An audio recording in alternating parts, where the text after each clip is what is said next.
Mike Vrabel coming back to New England to be the head coach, was the head coach of the Titans, obviously, between 2018 and 2023. Patriots fans are familiar with Vrabel as a player, but he never coached here. He was never an assistant here, and we've heard a lot about, is he that old school football guy, Dan Campbell sort of mentality? Goes to Cleveland last year, talked about the impact that had on him in seeing the value of analytics. Just as a whole, for Patriots fans who didn't follow that Titans team closely, who is Mike Vrabel as a coach? Like, what are his core concepts, his core values leading a football team? Yeah, I think he's a special person and a special football coach, in all honesty. I think his superpower, if you will, and maybe it wears thin with a couple guys, but for the most part, he finds a way to kind of walk the tightrope of being certainly very hard on his players and very demanding, yet they love him and they love playing for him, right? I think he does a great job holding guys accountable. I would say that's what makes Mike Vrabel special. Is he's hard, he's demanding, he's going to work you to the bone, but for some reason you still run through a brick wall for him, right? So I think that aspect of it, his ability to cultivate relationships with his players and unique relationships. I think he knows how to approach different players. And at times, he's so good at it that I think he's almost unpredictable. He gets this sort of reputation for being a hard ass, if you will. But then there are times where you'll see a guy fumble a ball and lose it, and you're thinking, oh, he's about to chew that guy out, when he comes to the sidelines. And then it's quite the opposite. He says, hey, it's no big deal. We're going to get it back, kind of thing. So just a guy that does a really good job sort of knowing how to react in the moment, if you will. So I think the Patriots got a very special football coach here.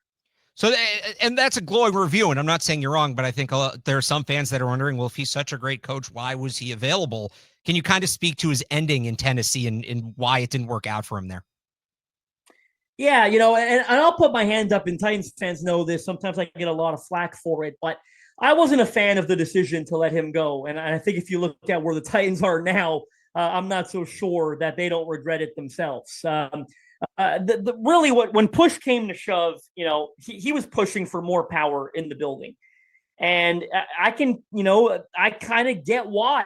Personally, again, call me biased. I'm someone that didn't like the decision, but here's a guy who, the last couple of years, they weren't very successful as a football team. After, the first couple of years, the general narrative was that they overachieved, and they overachieved because of Mike Vrabel. Now, I think some of that is true. I think some of it's a little overblown. They had a lot of talented football players on the team when they had a good record. When they didn't have a good record, it's because they no longer had good football players on the team. And that was because the GM he came in with, John Robinson, totally botched 3 off seasons in a row, from both a draft and free agency perspective. It was the Caleb Farleys, the Isaiah Wilsons in the first round, the trade for Julio Jones, Vic Beasley, Jadeveon Clowney, Robert Woods, A.J. Brown trade. I can go on and on. He just decimated that roster. And when that happened, they stopped winning football games. So, by all accounts, Mike Vrabel said, well, I deserve to have more power in the decision-making process. He felt he had earned that right, as a guy who took them to an AFC championship game. They were a number 1 seed in the postseason a couple of years after that, won a Coach of the Year award. Well, the owner didn't agree.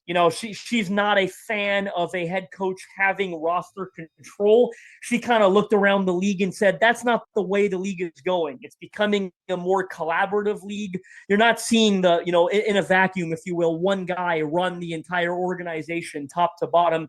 Organizations, they feel, have gotten too big to have a coach run the whole thing. And the Titans still believe in that model. They've of course fired the GM since, but they've got a new GM in Mike Borgonzi, and they've got a president of football operations that has a lot of power. They've got several, assistant GMs and personnel execs, if you will, guys in control of different things. They didn't believe in what Vrabel wanted, which was, I'm going to run the show. I don't quite know how it's set up there in New England, but if I'm reading the tea leaves correctly, he was allowed to bring Ryan Cowden with him.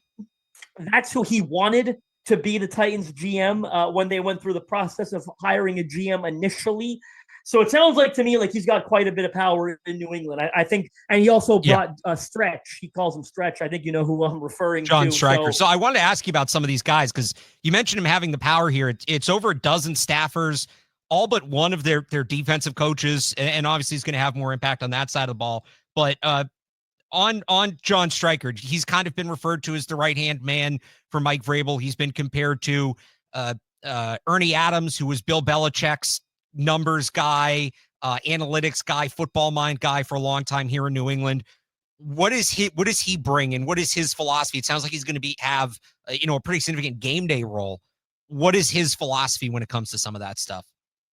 Yeah, he's going to bring a little bit of everything. Him and Ryan Cowden are going to be Vrabel's most trusted confidants, if you will.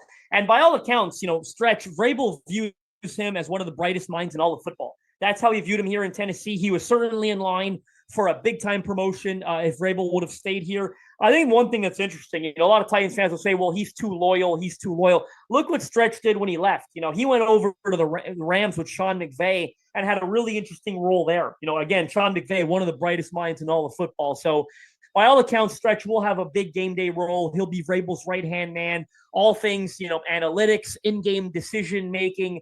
That was something that was a little bit of hit and miss in Tennessee at times. When it went well, it went really well. I think everyone remembers the primetime game against the Dolphins in Vrabel's final year with Will Levis, where they went for 2, got the ball back, won the game in regulation despite being down. I think it was 14 in the last 2.5 minutes. They were the first team to ever do that. So Stretch is going to be a guy that he relies on for really day-to-day and certainly in-game decisions. And then Ryan Cowden, front office, so that's kind of a different angle. But what can Patriots fans expect his influence to be? To be a good foot soldier, in all honesty, for Mike Vrabel. I think he'll play a role in acquiring players that he knows Mike Vrabel wants to coach. Right? They see football; they're very aligned in how they see the game, the type of players they want to acquire. So he'll be a guy that goes out and acquires players that he knows fits what Mike Vrabel wants to do schematically, both offensively and defensively. I want to ask you about some of the specific coaches. Let's start with Terrell Williams, who was the defensive line coach for a long time in Tennessee. I believe he was named assistant head coach that last year in 2023, right? I was with the Lions last year as a run game coordinator. Now he's here, first-time defensive coordinator. It sounds like Vrabel will maybe call the plays. Not entirely sure on that yet, but Terrell Williams, it will be his defense. How do you feel about him in that role after being a career defensive line coach in Tennessee? I mean, there's always a little bit of a we'll see when you're doing something for the first time. What I can say is Terrell Williams is a terrific man and a terrific coach, and his players loved him. Guys like Jeffrey Simmons, Dina Kawatri here, they would have ran through a brick wall for him. They were a huge, huge fan of him. Is he meant to be a D coordinator? I guess we're going to find out. I will add one caveat for you. I don't believe Mike Vrabel really called defensive plays here in Tennessee, so that's interesting to hear. He certainly was a guy that had final say and would overrule things on occasion, both offensively and defensively, but he always entrusted that to someone else. Dean Pease when he was here, Shane Bowen when he, of course, was his longtime defensive coordinator as well. So interesting to hear that he might be calling plays there. And maybe that's because Terrell Williams is a first-time coordinator, but the man, the person, can't say enough good things about the D-line coach. Hopefully he proves capable of taking this step up to D coordinator. It'll be him and Clint McMillan comes as the defensive line coach, who was his assistant. That the Patriots need help there. They were one of the worst teams at getting after the quarterback last year, dead last in sacks. I've heard a lot externally about those guys in terms of player development and getting the most of the players they have and bringing young guys in.